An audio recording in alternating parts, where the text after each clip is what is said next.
आज राष्ट्रीय जनता दल, उसके पार्टी के जो पूर्व उप मुख्यमंत्री हैं वो कुछ भी बोल ले, लेकिन बिहार की जनता का भी संदेश इसमें छिपा है इस चुनाव में कि बिहार में फिर से 2025 में एनडीए की सरकार बनेगी और एनडीए 220 से अधिक सीट बिहार में प्राप्त करेगी।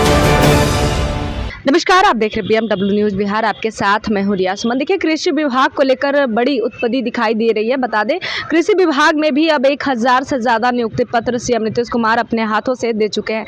वहीं बता दें, आभार व्यक्त करते नजर आ रहे मंगल पांडे ने कहा कि ये बिहार और इतिहास में पहली बार हुआ है कि नियुक्ति कृषि विभाग में भी अब होने लगी है। सबसे पहले मंगल पांडे का बयान सुनिए।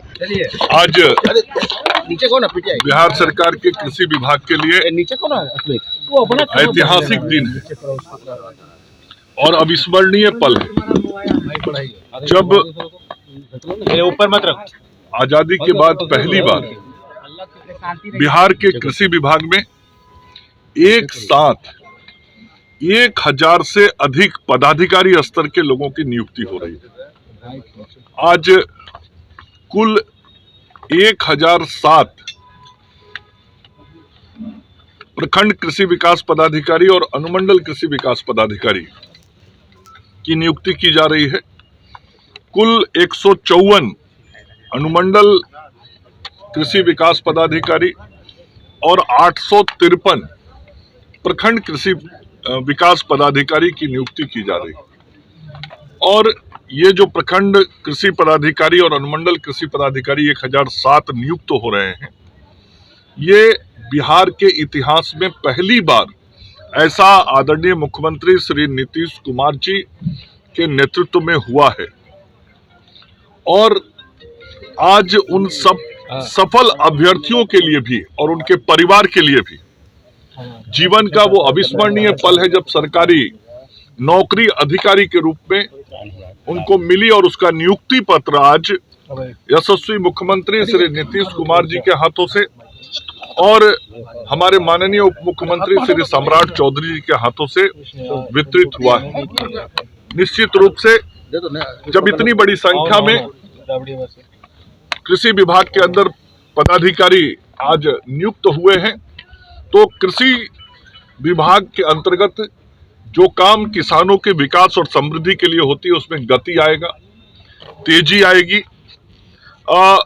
अभी अधिकारियों के कमी के कारण कई प्रखंडों के अंदर एक ही कृषि जो पदाधिकारी प्रखंड के होते थे, प्रखंड कृषि पदाधिकारी, उनको दूसरे प्रखंड के अंतर्गत भी काम देना पड़ता था या अधिकारियों के कमी के कारण किसी दूसरे को चार्ज देना पड़ता था।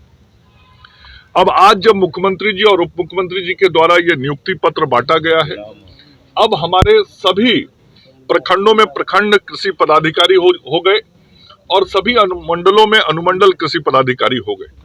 तो इसके कारण आदरणीय प्रधानमंत्री नरेंद्र मोदी जी के द्वारा देश के किसानों के विकास के लिए जिन योजनाओं के लिए पैसे भेजे जाते हैं, जो खाद बीज उर्वरक भेजे जाते हैं, उन सभी चीजों को हम किसानों तक बेहतर तरीके से पहुंचाने में सफल होंगे, चूंकि अधिकारियों के द्वारा व्यवस्थाओं को नीचे तक नियंत्रित किया जाएगा, व्यवस्थाओं को नीचे तक बेहतर करने की कोशिश होगी। और जो चतुर्थ कृषि रोड मैप माननीय मुख्यमंत्री श्री नीतीश कुमार जी के नेतृत्व में बना है, उस चतुर्थ कृषि रोड मैप का जो महत्वपूर्ण काम था कि हम किसानों की समृद्धि के लिए जो विभाग के खाली पड़े पद हैं उनको भरे, वह काम भी हमने किया है। और चतुर्थ कृषि रोड मैप के तहत किसानों की समृद्धि के लिए जो काम मुख्यमंत्री जी के नेतृत्व में करना है, नीतीश कुमार जी के नेतृत्व में, उस काम को भी हम बेहतर तरीके से कर पाएंगे। ठीक है सर। तो आज कुल मिला के बिहार के कृषि विभाग के लिए और बिहार के किसानों के लिए भी बहुत ही अविस्मरणीय दिन। क्या लगता है? देखिए, अभी तक जो रुझान दिख रहा है, जो अब परिणाम की तरफ बढ़ने वाला है, और अभी लगभग 12 बजने जा रहे हैं, तो सभी संकेत जितने भी मीडिया चैनल्स के समाचार आ रहे हैं, जो मतगणना के रिपोर्ट आ रहे हैं, सुबह से लेकर अभी तक लगातार भारतीय जनता पार्टी का बढ़त बना हुआ है और अब वो समय आ गया है जो सभी बढ़त अब परिणाम के रूप में परिणत हो जाएंगे।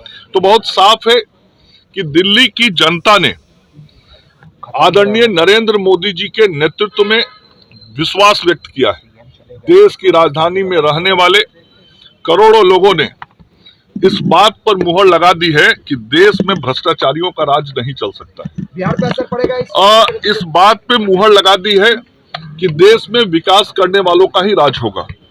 इस बात पे मुहर लगा दी है कि जो युवाओं का, महिलाओं का, गरीबों के कल्याण की चिंता करेगा उसी का राज होगा। बिहार पे इसका असर पड़ता है। पिछले 10 वर्षों में जिस प्रकार से श्री अरविंद केजरीवाल जी और उनकी पार्टी ने एक माहौल बनाया था दिल्ली में और एक झूठ का चादर जो फैलाया था, वह पिछले कुछ वर्षों में बहुत साफ हो गया और जनता ने देख लिया, दिल्ली की जनता ने, कि आप पार्टी और अरविंद केजरीवाल जी एक भ्रष्टाचारी व्यक्ति हैं, जनता के गाढ़ी कमाई के खजाने के पैसे को लूटने वाले व्यक्ति हैं।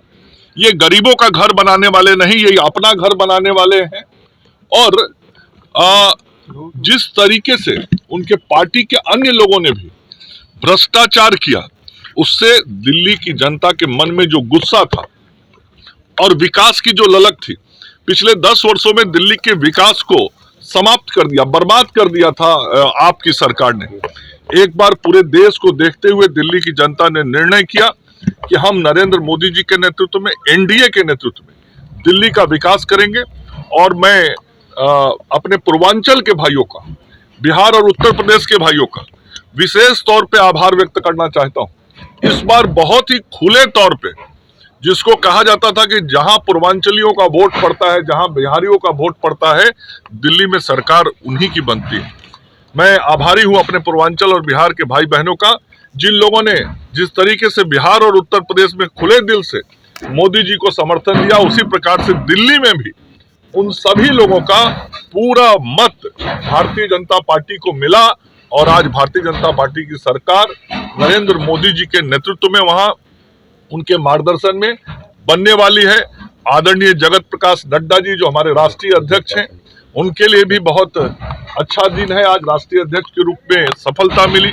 आदरणीय अमित शाह जी, ऐसे हमारे केंद्रीय नेतृत्व के सभी लोग निश्चित रूप से बहुत बड़े बधाई के हकदार हैं, जिन लोगों ने इस आप की कुशासन को उखाड़ने के लिए एक कुशल रणनीति बनाई। बिहार पे असर पड़ेगा इसका? बहुत सीधा असर है ना। मैंने कहा कि आज वहां भी जो पूर्वांचल और बिहार के लोग थे, उन लोगों ने खुल के इन भ्रष्टाचारियों के खिलाफ, विकास विरोधी लोगों के खिलाफ, जो वंशवादी लोग थे उनके खिलाफ खुल के वोट किया, सामने आके वोट किया। इन लोगों ने बहुत लालच दिया।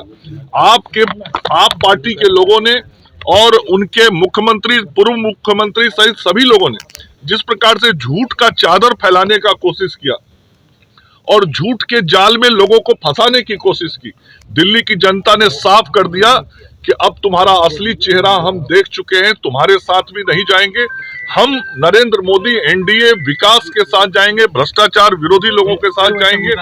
और इसका निश्चित रूप से अब दिल्ली के बाद बिहार का ही चुनाव होना और बिहार में ही अब अगला चुनाव होना है। तो स्वाभाविक रूप से जो आज आदेश निर्देश जनता का मिला है, वो बहुत साफ है कि हर जगह भारतीय जनता पार्टी और एनडीए की सरकार बननी चाहिए। और बिहार में तो 20 सालों में नीतीश कुमार जी के नेतृत्व में बिहार की जनता ने विकास को देखा है, भ्रष्टाचार के खिलाफ काम करती हुई सरकार को देखा है। और बिहार की जनता ने 15 वर्षों तक भ्रष्टाचारियों का भी राज देखा है। जो 10 साल ही भ्रष्टाचारी केजरीवाल ने दिल्ली में जो कुछ किया, उन्होंने वो वैसा ही राज 15 साल तक लालू जी और राबड़ी जी ने बिहार में स्थापित करके रखा था। इसलिए आज राष्ट्रीय जनता दल, उसके पार्टी के जो पूर्व उप मुख्यमंत्री हैं, वो कुछ भी बोल ले, लेकिन बिहार की जनता का भी संदेश इसमें छिपा है इस चुनाव में कि बिहार में फिर से 2025 में एनडीए की सरकार बनेगी और एनडीए 220 से अधिक सीट बिहार में प्राप्त करेगी। मैं एक और आज बड़ी उपलब्धि, पटना का IGIMS संस्थान जो लोगों को स्वास्थ्य सेवा आधुनिक तरीके से दे रहा है, और बिहार का एक अग्रणी स्वास्थ्य सेवा संस्थान है सरकार का। आज वहाँ IGIMS के अंदर भी जो हमारा मेडिकल कॉलेज हॉस्पिटल है, उस मेडिकल कॉलेज हॉस्पिटल के अंदर 200 बेडों की शुरुआत आदरणीय मुख्यमंत्री जी के द्वारा किया गया है।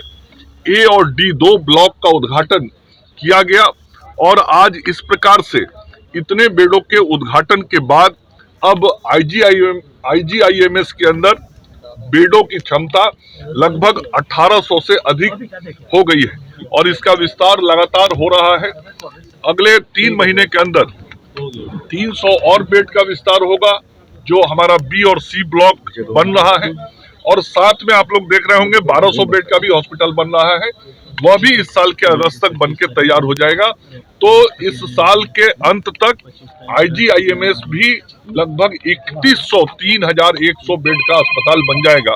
तो आज ये 2 बड़ा सौगात आदरणीय मुख्यमंत्री श्री नीतीश कुमार जी और उप मुख्यमंत्री श्री सम्राट चौधरी जी के नेतृत्व में बिहार को मिला है, स्वास्थ्य सेवा के क्षेत्र में और कृषि के क्षेत्र में। राष्ट्रपति महोदय आ रही हैं और आदरणीय राष्ट्रपति महोदया का कार्यक्रम का पत्र जो आयोजन समिति के प्रमुख हैं डॉक्टर हई साहब के पास वो पत्र प्राप्त हुआ है और महामहिम राष्ट्रपति महोदय आएंगी। हम सब लोग के लिए बहुत खुशी की बात है, गर्व की बात है और उनके आने से संपूर्ण स्वास्थ्य सेवा के क्षेत्र में तो खुशी है ही, संपूर्ण बिहारवासी भी खुश हैं कि हमारी राष्ट्रपति महोदय बिहार की धरती पर आने वाली हैं और यहाँ आके जो हमारे एलुमनाई दुनिया भर से इकट्ठा हो रहे हैं PMCH के सभी लोगों को संबोधित करेंगी और PMCH का भी 100 वर्ष जो पूरा हो रहा है उस 100 वर्ष के कार्यक्रम को संबोधित करेंगे। आपने सुना, मंगल पांडे ने साफ तौर पे नीतीश कुमार का आभार व्यक्त किया। उन्होंने कहा नीतीश कुमार जैसे CM बिहार में होना जरूरी है, क्योंकि अगर ऐसे मुख्यमंत्री रहा जो लोगों को रोजगार देने के बारे में सोचता है और बिहार के विकास के बारे में सोचता है। वहीं बता दें कि आज नीतीश कुमार ने IGIMS का भी उद्घाटन किया है जाकर, और वहीं बता दें PMCH का भी बड़ा निर्माण बड़े तौर पर हो रहा है। मंगल पांडे ने सभी मुद्दाओं पर बातचीत की। हालांकि मंगल पांडे कृषि मंत्री भी हैं और बिहार के स्वास्थ्य मंत्री भी हैं। फिलहाल आपकी क्या प्रतिक्रिया कमेंट में जरूर बताएं। बहुत बहुत धन्यवाद। तमसोमा ज्योतिर्गमय गुरुकुल शिक्षा मंदिर संस्थान के साथ बनाए अपना भविष्य। रेगुलर और प्रोफेशनल कोर्सेज, सेकेंडरी और senior secondary courses, law, teachers training courses, pharmacy and nursing के साथ पैरामेडिकल में डायरेक्ट एडमिशन पाए। वेबसाइट विजिट करें या दिए गए नंबर पर कॉल करें। हमारा पता है गुरुकुल शिक्षा मंदिर संस्थान, कल्याण चौक, DS कॉलेज रोड, कटिहार। हमारा वीडियो अगर आपको अच्छा लगा हो तो आप हमारे वीडियो को लाइक करें, शेयर करें और हमारे चैनल को सब्सक्राइब जरूर करें।